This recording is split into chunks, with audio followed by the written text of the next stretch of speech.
Soul Simmers, and welcome to episode number 10 of the Builders Bootcamp.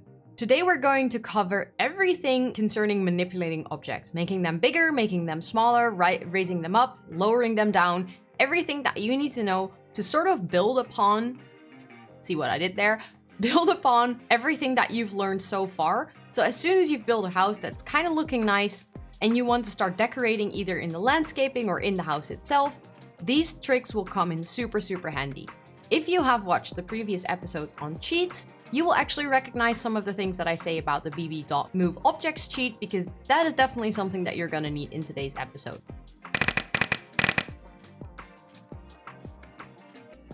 If you haven't watched the previous episode on cheats for builders, make sure that at the beginning of this video you enable bb.moveobjects, because that way you will be able to follow along with the tips and tricks that I will give you today.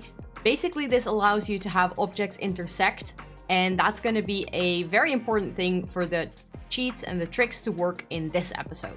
So just enter it in your cheat bar. You can bring up the cheat bar by pressing Ctrl-Shift-C on your keyboard, type in the cheat, press enter. Your game will tell you whether the cheat is on or off. I just turned it off so I can turn it on again. That's why you see them both. If the menu doesn't disappear, just click in the menu, press escape, and you're ready to go. In the previous episode, I talked about debug and live edit objects. These are incredibly nice because they're free, but one big downside to these objects is that they're usually ginormous. As you can see with this rock formation, it's awesome, but it's also gigantic. And if you want to use it, let's say to make a custom pool, you might actually want it to be a little bit smaller.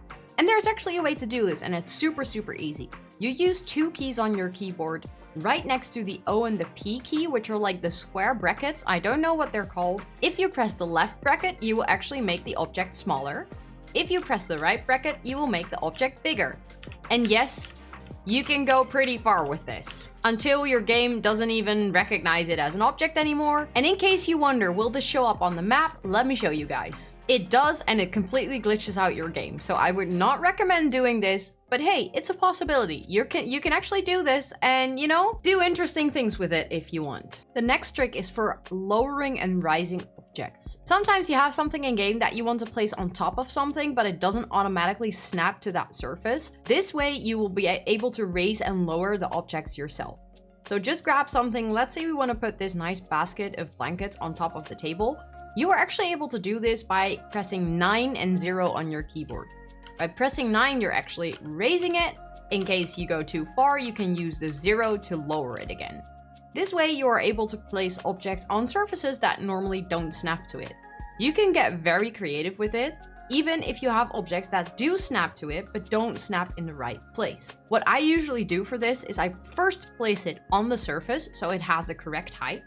Then I actually grab it, put it in the air, then move away the surface that I wanted to place it on, bring it back, hold Alt to free place my object. That is actually a little bit of the next tip as well. If you hold Alt, you'll be able to free place your object, then move it to wherever I wanted to place it, and then move back the surface. As you can see, it's now placed close to the edge. This is normally not a place I'm able to place the object on the surface. This way you can create very nice clutter on your kitchen counters. You will be able to add plants on shelves, all kinds of creative things with raising objects with 9, lowering them again with 0, and then using Alt to free place them.